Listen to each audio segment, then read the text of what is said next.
Welcome friends, स्वागत है आपका पार्ट्स ऑफ स्पीच की नेक्स्ट क्लास में। Now we shall talk about next parts of speech for verb. देखिए वर्ब क्या होता है। वर्ब देखिए, वर्ब कहते हैं क्रिया। देखिए वर्ब होता है क्रिया, यानी किसी काम का, किसी कार्य का करना, करवाना, होना, ये होती है क्रिया। अब देखिए वाक्य में या सेंटेंस में इस क्रिया को दो इनके वाक्य में इसके यूज के बेस पर इसे दो भागों में बांटा जा सकता है। वाक्य में प्रयोग के आधार पर वर्ब को दो भागों में बांटा जा सकता है, जिसमें होता है पहला मेन वर्ब, ठीक है, और दूसरा होता है ऑक्सिलियरी वर्ब। इसे हेल्पिंग वर्ब भी कहते हैं, इसे हेल्पिंग वर्ब भी कहते हैं। अब देखिए मेन वर्ब मुख्य क्रिया और हेल्पिंग वर्ब या ऑक्सिलियरी वर्ब सहायक क्रिया। मुख्य और सहायक क्रिया।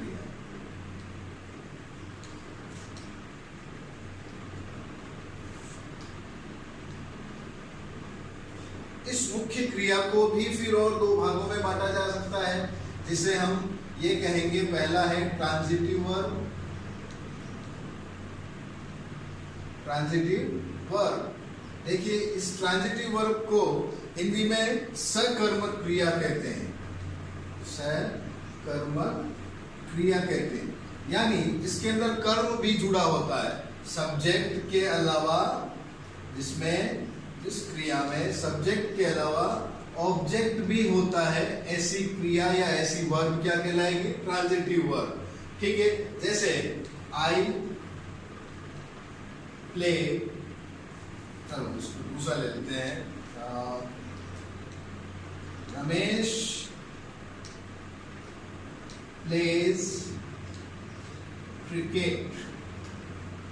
रमेश प्लेज क्रिकेट, यानी इसके अंदर रमेश जो है वह क्रिकेट खेलता है, तो आंसर क्या आता है? क्या का, कि भाई रमेश क्या खेलता है। तो जिस क्रिया के अंदर क्या का आंसर आ जाए वो क्रिया क्या होती है? Transitive verb. क्या होती है? Transitive verb. तो यहाँ रमेश क्या हुआ? सब्जेक्ट, और वर्ब क्या हुई? प्ले, और क्या कर रहा है? ऑब्जेक्ट क्या हुआ? Cricket. Okay, now next we shall talk about intransitive verb। intransitive verb, इसे हम हिंदी में अकर्मक क्रिया भी कहते हैं। अकर्मक क्रिया, अकर्मक जैसे कि जिस क्रिया के अंदर, जिस सेंटेंस में कर्म नहीं होता, उसे हम अकर्मक क्रिया कहते हैं। इसमें तो सब्जेक्ट और ऑब्जेक्ट थे, इसमें ओनली सब्जेक्ट की जब बात की जाएगी तो ऐसी क्रिया क्या होगी? अकर्मक। तो यदि एक यहाँ एग्जाम्पल लूं तो रमेश प्लेज, इस सेंटेंस के अंदर क्या का आंसर नहीं आ रहा, इसलिए ये क्रिया क्या होगी? इंट्रांजिटिव वर्ब या अकर्मक क्रिया। Okay, this is verb. Next we shall talk about adverb.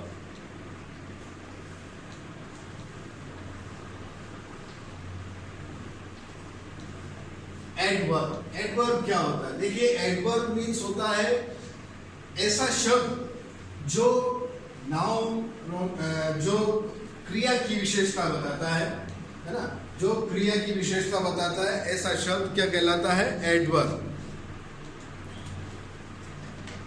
Fifth है अपना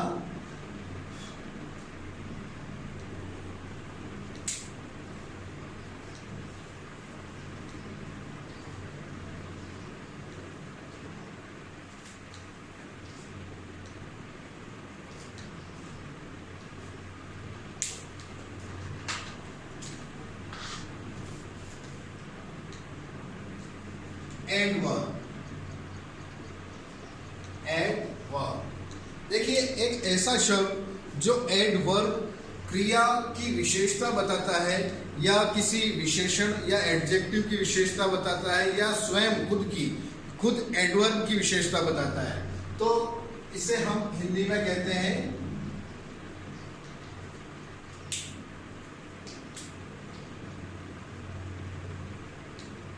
क्रिया विशेषण। A word which qualifies a verb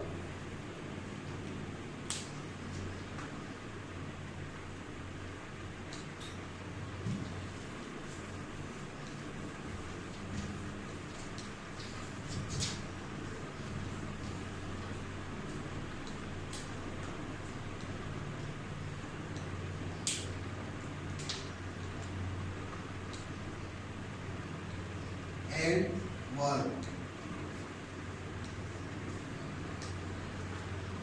क्रिया विशेषण।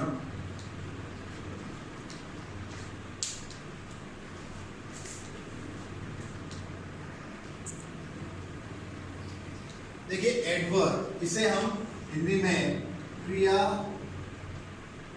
विशेषण कहते हैं।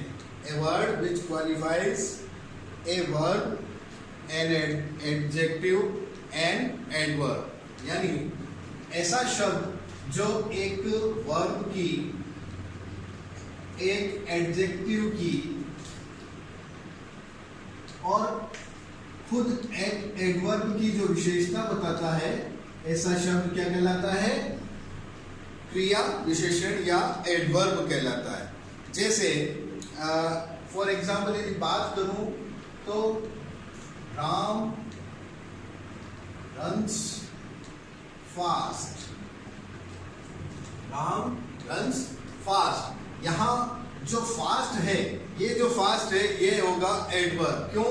क्योंकि यह इस क्रिया की, वर्ब की, इसकी विशेषता बता रहा है, इसलिए ये यहाँ जो वर्ड आया है फास्ट, ये एडवर्ब कहलाता है। अगर इस फास्ट की जगह स्लो हो गया तो ये वर्ड भी इस क्रिया की विशेषता बता रहा है। तो यहाँ क्या होगा? Ram runs fast means fast हो गया यहाँ एडवर्ब। नेक्स्ट हम बात करें प्रीपोजिशन।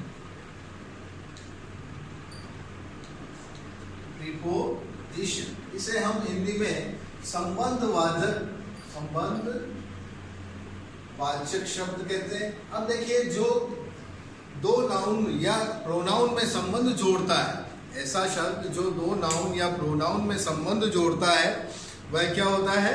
संबंधवाचक। भाई जब अब ये ऐसे कुछ वर्ड होते हैं जो ये बताते हैं कि इनके आगे भी नाउन है और इनके पीछे भी नाउन है। सेंटेंस में इनके आगे भी नाउन है और पीछे भी नाउन है, और ये बताते हैं कि मेरे बाद आने वाला जो वर्ड आएगा वह भी नाउन होगा। यानी एक नाउन का दूसरी नाउन से रिलेशन जोड़ना या उन्हें संबंध बनाना। तो ऐसा जैसे फॉर एग्जाम्पल यदि इसकी बात की जाए तो the book is on the table, book is on the table. अब देखिए इस सेंटेंस के अंदर यहाँ बुक भी एक नाउन हो गया और टेबल भी एक नाउन हो गया। तो इन दोनों नाउन के बीच में जिस वर्ड में संबंध जोड़ा है वो हो गया ऑन। तो ये जो ऑन है, इससे हमें दूसरी संज्ञा का, दूसरी नाउन का भी पूरा पता पड़ रहा है कि बुक कहाँ पड़ी है, टेबल के ऊपर पड़ी है। अगर यहाँ चेंज कर दिया जाए अंडर, तो इसका पूरा अर्थ चेंज हो जाएगा। यानी इसका अर्थ हो गया ऊपर और इसका अर्थ हो गया नीचे, कि भाई बुक टेबल के नीचे पड़ी। तो पूरा इस सेंटेंस से, इस एक वर्ड से पूरे सेंटेंस का अर्थ बदल जाता है। तो ऐसा जो वर्ड है ये क्या कहलाएगा? प्रीपोजिशन, यानी कि संबंध जोड़ना एक संज्ञा का दूसरी संज्ञा से और उनका अर्थ सुनिश्चित करना। ऐसा शब्द क्या हो गया?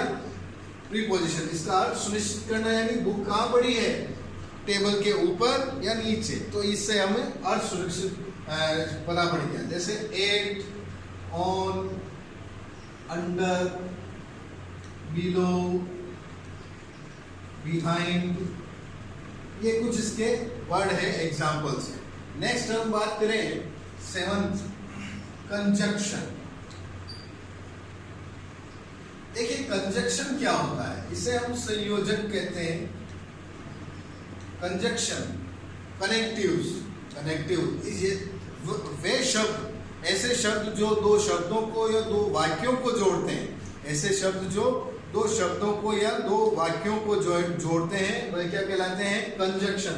जैसे राम एंड श्याम, राम एंड श्याम।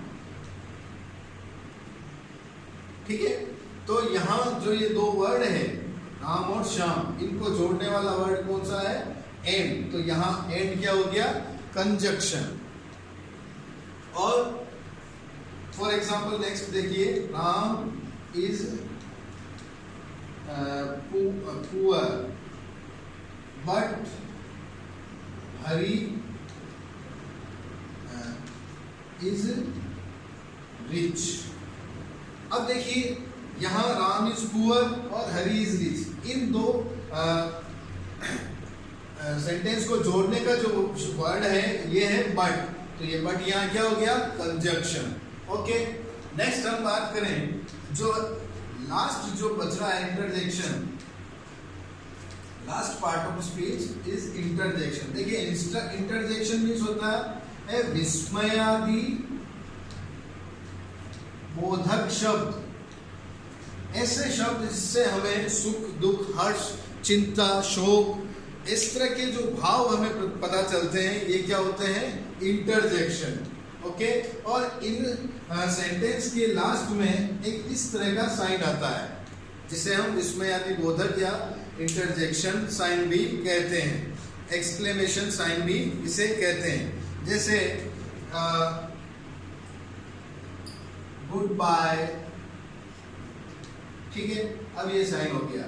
इसके कुछ जैसे अगर एग्जांपल लें तो आह, हुर्रे,